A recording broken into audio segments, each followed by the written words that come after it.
5, 4, 3, 2, 1, welcome to BMC Teenagers. Shalom teman-teman remaja yang dikasih Tuhan. Sungguh kita merasakan sukacita di hari ini. Teman-teman, apa kabar semuanya? Ya, pastinya kita tetap semangat, tetap sukacita, tetap ada dalam kasih Tuhan. Kita selalu bersyukur untuk setiap perbuatan Tuhan yang sungguh begitu luar biasa dan ajaib di dalam setiap kehidupan kita semua. Ya teman-teman yang dikasih Tuhan, kita akan mulai persekutuan di hari ini. Sebelumnya mari kita ambil waktu bersatu dulu sejenak. Kita mensyukuri setiap kebaikan Tuhan.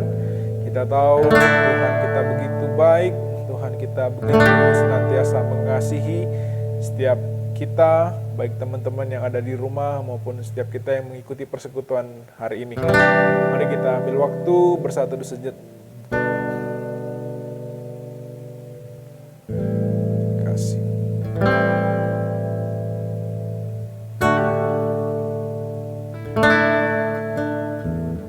Bapa di sorga, kami sungguh bersyukur untuk kasih kemurahan Tuhan yang selalu baru di dalam kehidupan kami. Kami sungguh bersyukur untuk pengorbanan-Mu yang besar untuk setiap kami. Kau rela mati di atas kayu salib untuk menebus setiap dosa kami. Kami sungguh bersyukur juga untuk hari ini. Kau Allah begitu baik. Kami serahkan persekutuan kami dari awal pertengahan hingga akhirnya ke dalam tangan Tuhan. Kau Allah saja yang memimpin. Terima kasih Bapa, dalam nama Tuhan Yesus Kristus Allah yang hidup haleluya. Amin.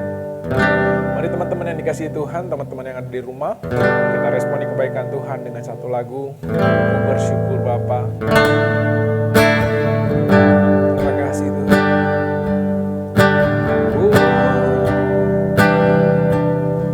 Terima kasih Tuhan.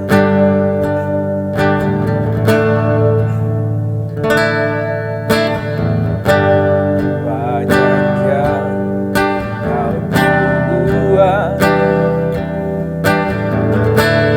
di dalam hidupku.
untuk ada dalam kasih dan pertolongan Tuhan. Kita rindu kita juga terus diberikan kesehatan, diberikan kekuatan, diberikan perlindungan daripada Tuhan. Kita sama-sama doakan untuk setiap kita yang akan masuk ke dalam ujian. Kita berdoa secara khusus untuk teman-teman kita yang kelas 3 SMA dan 3 SMK yang akan mengakhiri masa pendidikan di jenjang sekolah. Kiranya Tuhan juga menolong. Kita doakan juga untuk kesehatan keluarga kita, pekerjaan orang tua kita juga terus ada dalam kasih dan pertolongan Tuhan. Mari kita sama-sama berdoa. Bapa di sorga, kami sungguh bersyukur, terima kasih untuk setiap kebaikan Tuhan yang selalu baru di dalam kehidupan kami. Kami bersyukur Tuhan begitu baik, Tuhan begitu mengasihi setiap kami. Tuhan juga terus menaruh kepercayaan-kepercayaan baru untuk setiap kami untuk dapat dijalankan. Terima kasih Tuhan untuk setiap kesempatan yang begitu luar biasa. Terlebih kami juga bersyukur untuk hari ini dapat sama-sama mengikuti persekutuan. Kami rindu melalui persekutuan ini hidup kami juga terus ada dalam kasih dan pertolongan Tuhan. Kami berdoa di dalam nama Tuhan Yesus, sekolah juga terus menolong kami dalam setiap hal yang kami kerjakan supaya Tuhan mampukan. Untuk setiap kami juga yang sedang mempersiapkan untuk ujian akhir semester, Tuhan juga yang menolong. Kami juga berdoa untuk teman-teman kami yang kelas 3 SMA dan 3 SMA. Kiranya Tuhan juga berkati setiap mereka. Tuhan menolong dalam ujian yang sedang mereka lakukan dan kerjakan. Tuhan juga buat mereka untuk dapat melakukan semuanya dengan baik, sehingga mereka juga dapat memperoleh keberhasilan. Kami juga berdoa untuk kesehatan setiap kami, untuk pekerjaan dan usaha orang tua kami. Kami rindu semuanya ada dalam kasih Tuhan. Terima kasih Bapak, kami sungguh bersyukur. Dalam nama Tuhan Yesus Allah yang hidup, haleluya, amin. Teman-teman yang dikasih Tuhan, selanjutnya contoh berikan beberapa saat, ada waktu-waktu kita bisa sama-sama berdoa secara pribadi. Mungkin ada permohonan, ada kerinduan yang ingin kita sampaikan kepada Tuhan. Mari kita sama-sama bisa doakan. Terima kasih Tuhan. Bersyukur. Terima kasih.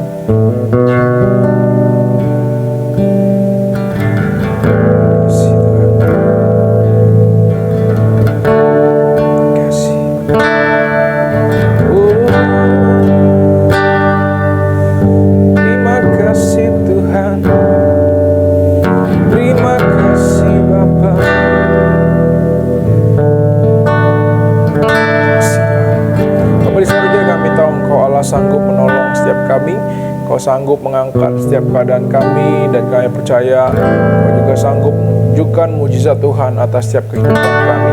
Terima kasih Bapa, kami percaya dan yakin bahwa Engkau juga akan menjawab setiap doa-doa kami sesuai dan tepat dengan kehendak Tuhan saja. Doa kami Tuhan di dalam nama Tuhan Yesus Allah yang hidup, haleluya.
Shalom teman-teman yang terkasih dalam Tuhan Yesus. Puji Tuhan akhirnya kita bisa berkumpul bertemu walaupun dalam live streaming, dalam YouTube gitu ya, online. Rasanya tidak enak gitu ya apabila contoh belum memperkenalkan diri gitu ya kepada teman-teman semua. Tetapi sebelum itu contoh mau mengajak kita semua untuk boleh berdoa bersama yuk. Ya Tuhan, kami mengucap syukur atas berkat Tuhan dalam kehidupan kami. Di mana dalam masa-masa pandemi ini, kami boleh terus diajarkan Tuhan untuk boleh terus sabar dan taat pada maunya Tuhan. Kira-kira Tuhan, sekalipun kami bosan, kami sangat tidak enak berada di rumah, boring sekali. Tetapi Tuhan boleh terus ajarkan kami untuk boleh terus belajar, mau taat, mau sungguh-sungguh mendengarkan, bahkan hadir dalam persekutuan remaja kami. Berkati firman Tuhan yang akan disampaikan, biar kira-kira boleh mengerti dengan suatu pembelajaran yang Tuhan mau sampaikan kepada kami. Hanya dalam nama Tuhan Yesus Kristus, terpujilah namamu. Amin. Nah, teman-teman, seperti yang tadi contoh bilang, contoh mau perkenalan dulu gitu. Karena ini contoh asing sekali gitu ya. Perkenalkan nama contoh Simon Halim. Yang asalnya contoh itu dari Banyumas. Banyumas tahu di mana? Jawa Tengah, di Jawa. Semakin besar di Jakarta dan semakin besar lagi di Palembang. Ya. Dan contoh baru lulus saja dari STTB Bandung. Dan contoh memiliki adik, ya, satu adik dan satu orang tua, papa mama gitu ya. Contoh hobinya main basket, pokoknya yang berjenis bola gitu ya, sepak bola dan bola-bolaan gitu ya. Yang contoh juga hobi game, ya, hobi tidur, hobi makan tentunya ya. Dan contoh rasa cukup lah ya, perkenalan contoh segitu saja. Nah, pertanyaan contoh, ketika teman-teman sudah tadi mendengar perkenalan contoh, bagaimana diri contoh, hobinya contoh, namanya contoh, asalnya contoh juga dari mana? Pertanyaannya, apakah teman-teman mengenali contoh secara mendalam?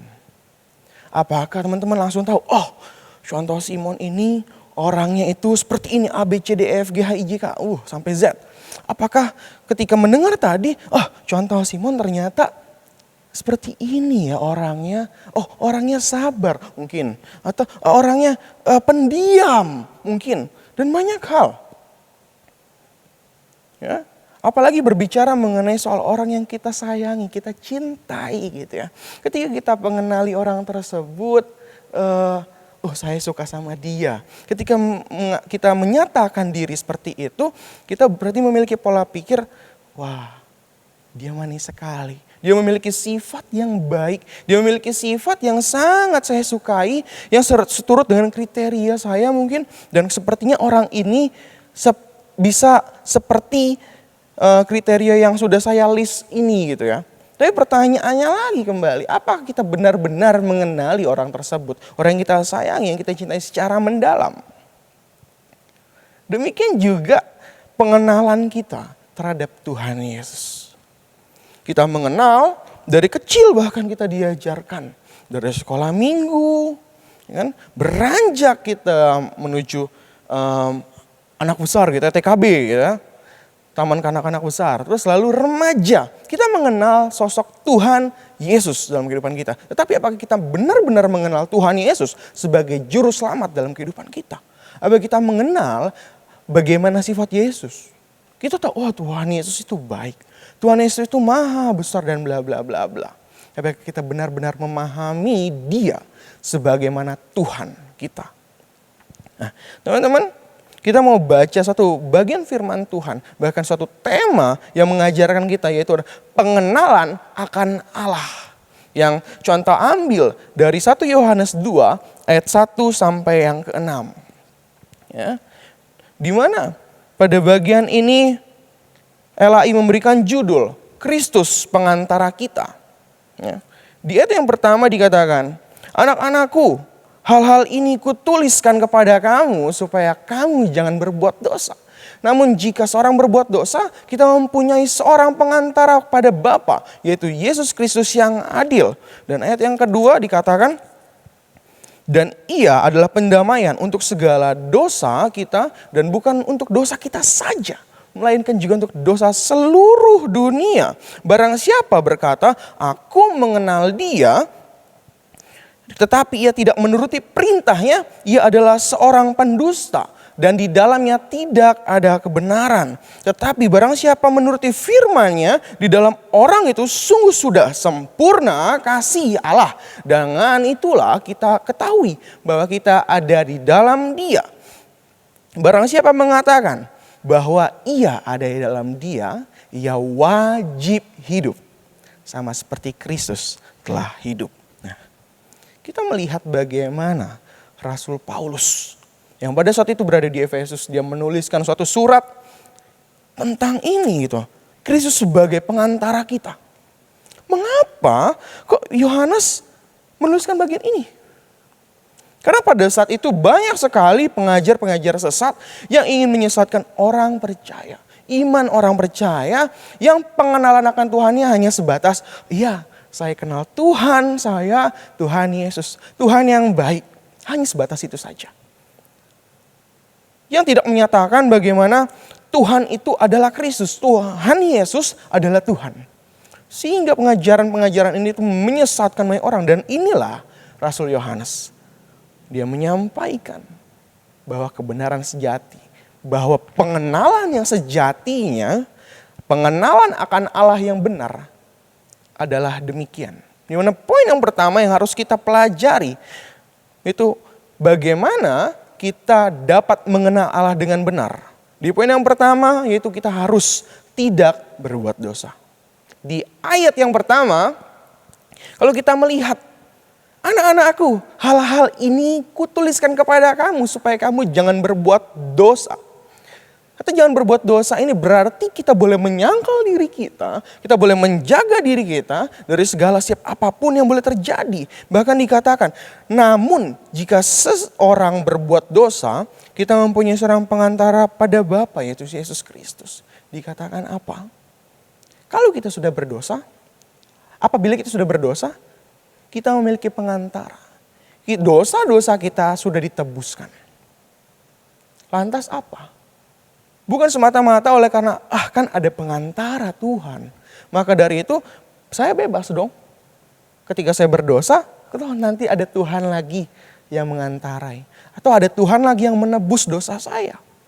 Teman-teman, tidak berbuat dosa di sini berarti kita benar-benar boleh memahami makna pengorbanan Kristus di kayu salib.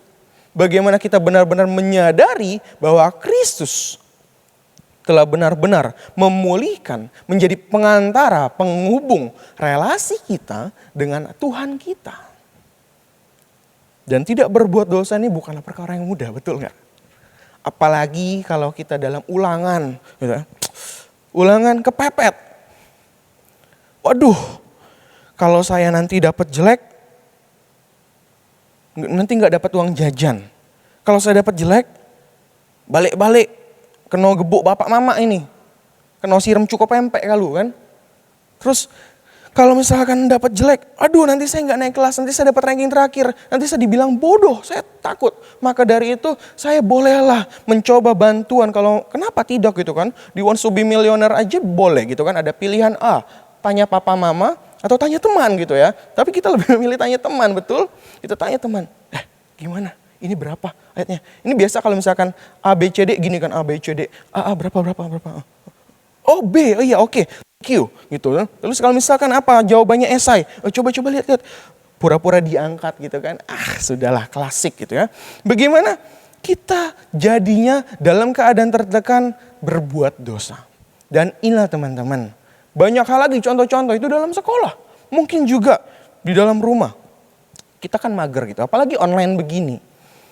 Disuruh orang tua, nak, bilang contohnya Simon, tolong belikan ini, tolong bantu mama, bantu papa untuk coba keluarin motor gitu contoh. Atau bantu ngapain lah. Ya. Lalu kita ngapain?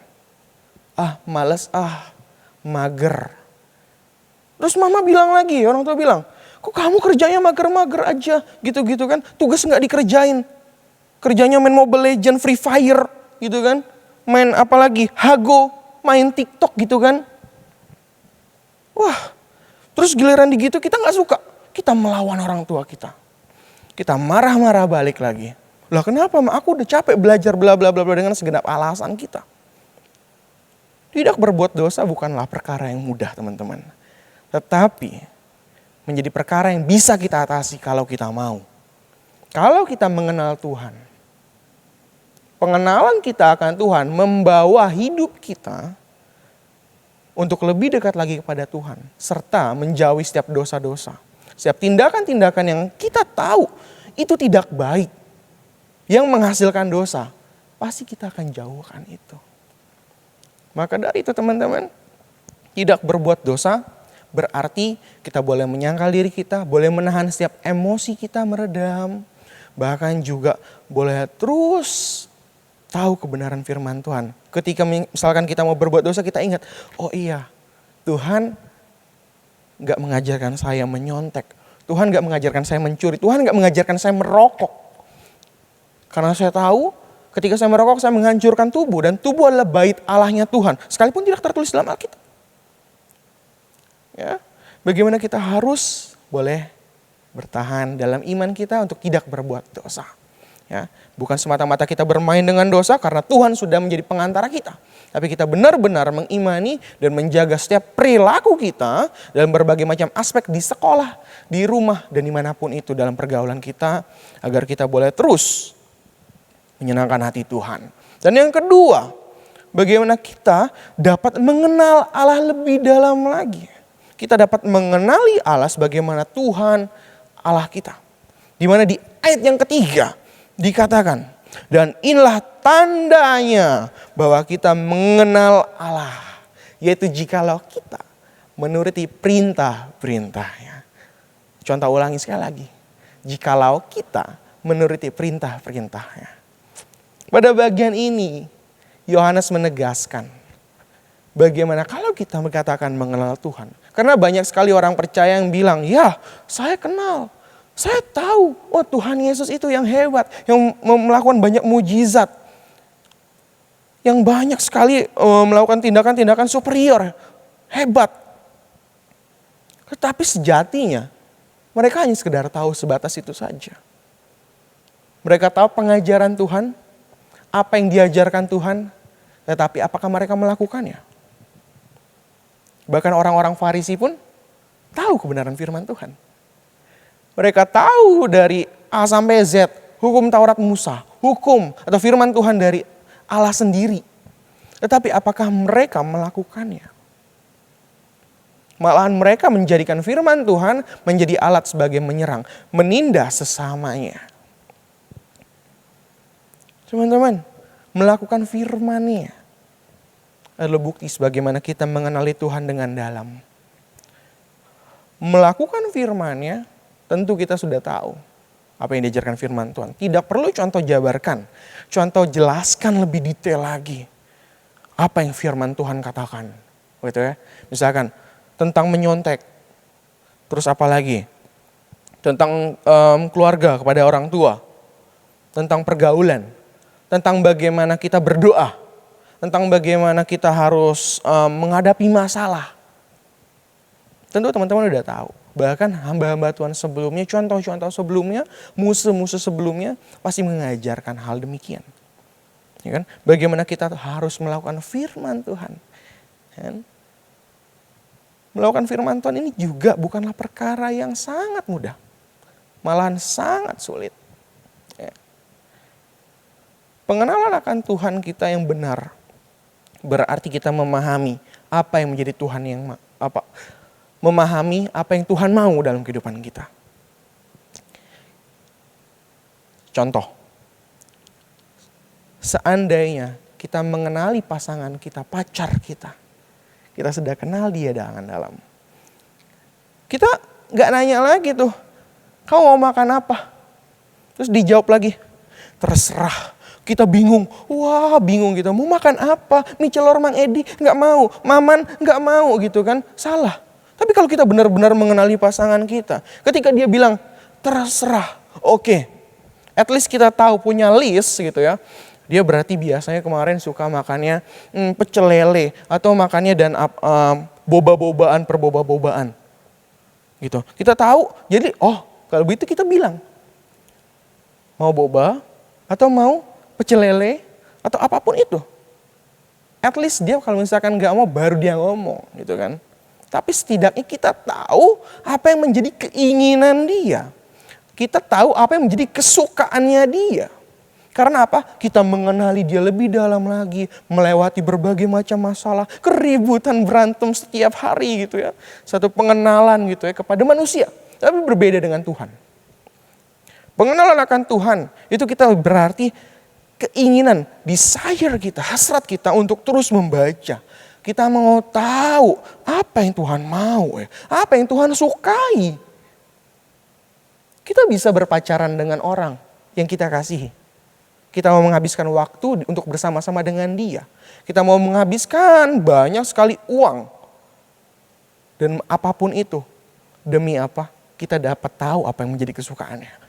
Tetapi, kenapa kita tidak bisa menghabiskan waktu kita untuk mengetahui apa yang menjadi kesukaan Tuhan dalam kehidupan kita? Kita terkadang menempatkan Tuhan di bawah pacar kita. Kita menempatkan Tuhan dari setiap apapun yang kita tidak sukai. Kita boleh melakukan firman Tuhan dalam keseharian kita. Dengan apa? Membaca firman Tuhan. Kalau firman Tuhan bilang A, kita lakukan A. Kalau firman Tuhan bilang B, lakukan B. Teman-teman, hal ini pun tadi sudah contoh katakan, bukanlah perkara yang gampang. Tetapi, apabila kita memiliki niat, mindset yang baik, keinginan, desire kita, seperti kita menempatkan Tuhan itu sebagai kekasih pujaan hati kita, maka kita pasti akan berusaha untuk mau terus dekat, mau membaca firman Tuhan, agar kita boleh melakukan firman Tuhan dalam kehidupan kita hari lepas hari. Terkadang melakukan firman Tuhan ini adalah suatu hal yang sepertinya abstrak gitu ya. Misalkan kita contoh bangun pagi-pagi, bagaimana saya melakukan firman Tuhan hari ini ya? Padahal saya hanya sekedar bekerja atau saya hanya sekedar masuk sekolah. Sekolah pun online. Di rumah pun ngapain gitu kan. Hanya sekedar tugas, udah makan, tidur, selesai. Main game, boring. Bagaimana saya bisa melakukan firman Tuhan dalam keseharian saya? Gitu kan, pertanyaan kita. Yaitu dengan kita ketika pagi mungkin kita berdoa. Tanya Tuhan, Tuhan, apa yang Tuhan mau terhadap Simon ya Tuhan? Apa yang Tuhan mau ajarkan pada hari ini? Di dalam sekolah pun kita boleh tanya terus sama Tuhan. Tuhan mau ajarin apa ya di pelajaran matematika ini ya? Ya kan? Kayaknya Tuhan mau ngajarin saya itu ketelitian, sabar gitu ya. Bagaimana menemukan suatu rumus-rumus gitu ya, harus sabar. Ya. Terus Tuhan mau ajarkan apa saya dari game-game yang saya mainkan? Bukan blame, ya, bukan ngeblame, bukan malah toxic. No, jangan. Tapi kita boleh belajar juga, ambil dari positifnya. Oh, Tuhan ingin saya rehat sejenak. Tuhan ingin saya coba rileks supaya pikiran saya bisa fokus. Ketika saya fokus, maka saya nggak emosi tuh. Biasanya kan kalau nggak fokus, kecapean, tensi kan tinggi gitu kan. Ketika orang tua manggil makanya jadi kita marah-marah. Dan itulah banyak contoh yang sangat simpel yang sebenarnya kita dapat lakukan. Untuk melakukan apa? Kesukaannya Tuhan. Ya teman-teman, mari kita boleh memiliki pengenalan akan Allah yang dalam. Yang benar-benar kita kenal Tuhan. Dengan melakukan apa? Yang pertama, tidak berbuat dosa. Ya. Bagaimana kita terus boleh belajar. Ya, menjauhi setiap dosa-dosa kita. Kita boleh menahan diri kita. Bahkan juga yang kedua, kita boleh melakukan firman Tuhan. Dan bagaimana cara kita melakukan firman Tuhan? Pertama, kita harus baca firman-Nya Tuhan dulu. Kita harus baca dulu apa yang menjadi kesukaannya Tuhan. Baru kita melakukannya. Dan ketika kita melakukannya, ada harga yang harus dibayar. Dan itulah yang harus kita lakukan. Sekalipun sulit, ayo teman-teman, kita berjuang bersama-sama. Teman-teman dan Cuantau juga masih belajar dalam hal ini. Mari kita lakukannya bersama-sama, agar kita memiliki pengenalan akan Tuhan yang dalam, yang intim lagi. Supaya apa? Kita tahu Tuhan bukan hanya sekedar, oh iya, Tuhan itu Tuhan Yesus yang baik, yang mati di kayu salib, yang dirayakan setiap 25 Desember. No, bukan hanya itu, tapi kita benar-benar mengenali, oh Tuhan itu adalah Bapakku, adalah Tuhan yang benar-benar boleh hidup di dalam hati saya. Sehingga kita boleh memaknai setiap apapun yang kita lakukan dalam kehidupan kita hari lepas hari. Mari kita miliki pengenalan yang dalam akan Tuhan. Mari kita berdoa. Ya Tuhan, kami ucap syukur atas firman Tuhan yang sudah disampaikan. Bagaimana kami boleh belajar bersama-sama untuk boleh terus mengenali Tuhan. Sebagaimana kami boleh tidak berbuat dosa, kami boleh belajar Tuhan untuk menjauhkan setiap dosa-dosa yang ada. Kami menjauhi setiap hasrat-hasrat duniawi, bahkan juga kami boleh terus melakukan firman Tuhan dengan membaca firman Tuhan. Dengan membaca apa yang menjadi kesukaan Tuhan dalam kehidupan kami hari lepas hari. Berkati kami Tuhan, biarkan firman Tuhan ini tidak lalu begitu saja, tetapi benar-benar sesuai dengan tadi poin yang sudah kami pelajari, kami melakukannya. Hanya di dalam nama Tuhan kami Yesus Kristus, terpujilah namamu. Amin.